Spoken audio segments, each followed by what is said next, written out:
Something significant just happened in the automotive world, and most people haven't connected the dots yet. Porsche has sold its entire stake in Bugatti Rimac, completely walking away from one of the most iconic hypercar brands on the planet. And the timing, coming just months after YouTuber Matt Armstrong's viral exposés humiliated Bugatti's leadership and dismantled the myth of their exclusivity, has the automotive community asking a very uncomfortable question. Did a guy rebuilding a wrecked Bugatti in a Florida body shop actually shake a multi-billion-dollar corporation loose from one of its crown jewels? Let's break down exactly what happened, why Porsche sold, and what this means for Bugatti's future. The announcement came directly from Porsche. They sold two things simultaneously: their 45% stake in Bugatti Rimac and their 20.6% minority stake in Rimac Group as a whole. The buyer is a consortium led by HOF Capital, a New York-based investment firm, with Blue 5 Capital as the largest individual investor, backed by institutional money spread across the US and EU. What that means in plain terms, Bugatti is no longer a Volkswagen Group brand. For the first time since 1998, Bugatti operates completely independently. No Stuttgart, no Wolfsburg, no corporate safety net from one of the world's largest automotive manufacturers. The brand is now privately backed by investors whose core business has nothing to do with building cars. To understand why that's significant, you need a little history. Ferdinand Piëch acquired Bugatti in 1998 and folded it into Volkswagen Group, which then spent billions developing the Veyron, an engineering moonshot that barely made financial sense but cemented VW's reputation for technical audacity. For nearly 3 decades, Bugatti operated as a prestige asset inside the VW empire, a brand that existed to prove what was possible rather than to turn a conventional profit. That changed in 2021, when Porsche restructured the arrangement by forming a joint venture with Croatian electric vehicle company Rimac Group, owned and operated by entrepreneur Mate Rimac. The new entity, Bugatti Rimac, gave Porsche a 45% stake while Mate Rimac controlled the rest. It looked like a smart move. Pair a legendary combustion hypercar brand with an emerging EV technology company and create something future-proof. Now, just 4 years later, Porsche has sold everything. Porsche's reasoning is straightforward and, frankly, brutal. In 2025, Porsche's operating profits collapsed by 93% year-over-year. That's not a typo, 93%. A confluence of factors hit simultaneously: slowing EV demand across Europe, rising production costs, and a broader restructuring crisis rippling through the entire Volkswagen Group. The situation was severe enough that Porsche brought in a new CEO, Oliver Blume's successor Michael Steiner, with a single mandate: restore profitability and refocus the business on its core products. In that environment, holding a 45% stake in a hypercar joint venture and a minority position in a Croatian EV startup became very difficult to justify. Bugatti Rimac wasn't generating meaningful returns. Rimac Group, despite impressive technology, wasn't profitable either. When you're facing a near-total profit collapse, you sell what you can sell, and you focus on what made you great. For Porsche, that means the 911, the Cayenne, and the Taycan, not Chiron's. So they sold. That's the official story, and on pure financial terms, it makes complete sense. But the automotive community has a different theory running alongside it. If you haven't followed Matt Armstrong's Bugatti rebuild saga, here's the short version. Matt purchased a severely damaged Bugatti Chiron, a car that Mate Rimac himself made a public video about, claiming it could not be properly repaired outside of Bugatti's own specialized facilities. The implication was clear: total losses are total losses. Independent repair is impossible. Only 3 facilities in the entire world are equipped to handle a Bugatti properly. Matt Armstrong decided to find out if that was actually true. Working out of a Florida body shop with a team of skilled specialists, Matt and his crew split the Chiron's carbon fiber monocoque. The procedure Rimac claimed required factory-level infrastructure, and rebuilt it from the ground up. When Bugatti refused to sell replacement parts directly, Matt's team fabricated them. When they needed airbags, they discovered something remarkable. The Bugatti's airbag components carried the same part numbers as those found in an Audi A3. Not Bugatti-specific. Not bespoke.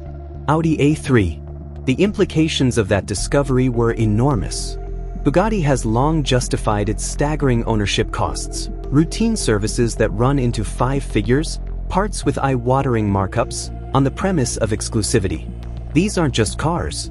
They're handcrafted engineering marvels, utterly unique, impossible to replicate outside official channels. Matt's rebuild systematically dismantled that premise. The Chiron isn't entirely a Bugatti.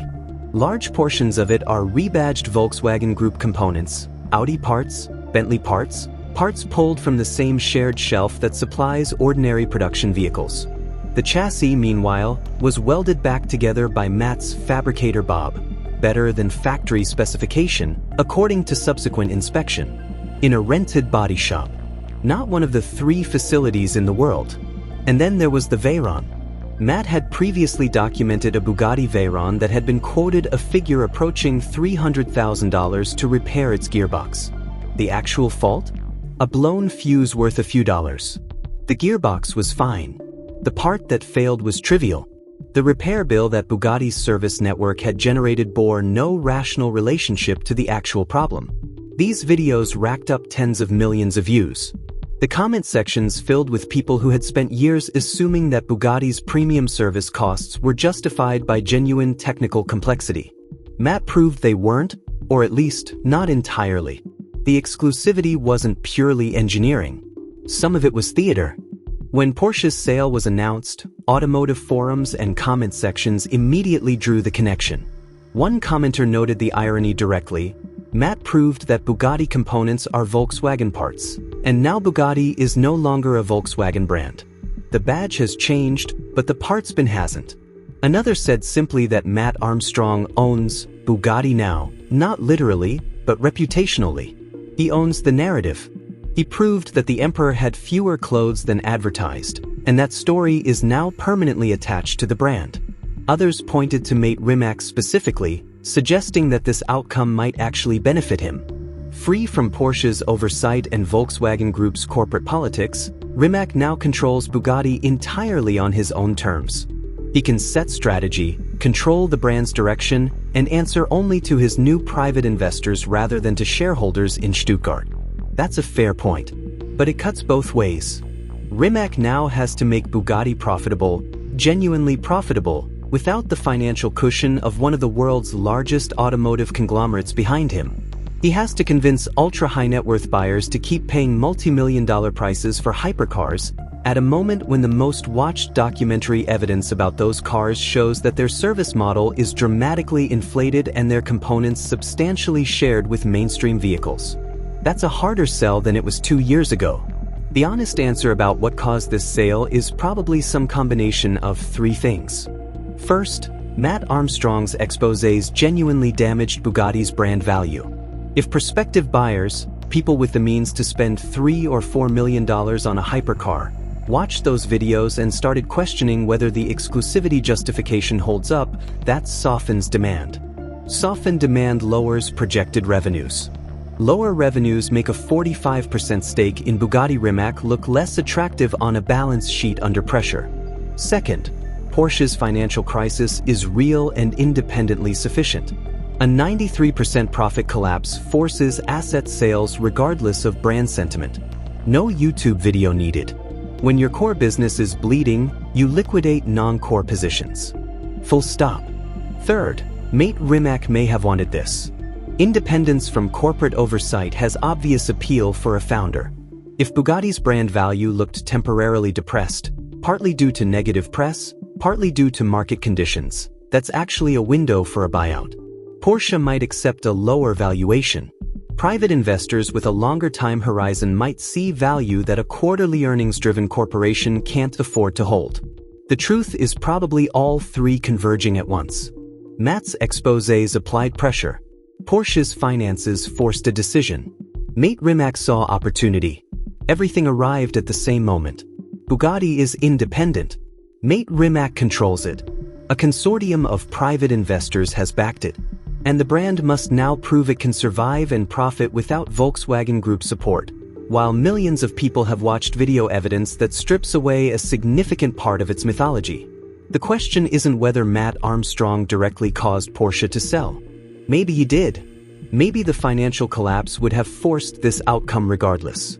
What matters is that the perception exists, and perception shapes reality in the luxury hypercar market more than almost anywhere else. Bugatti sold the idea of absolute, unreachable exclusivity. Matt Armstrong proved that idea was, at least in part, a very expensive fiction. Now Mate Rimac has to rebuild it,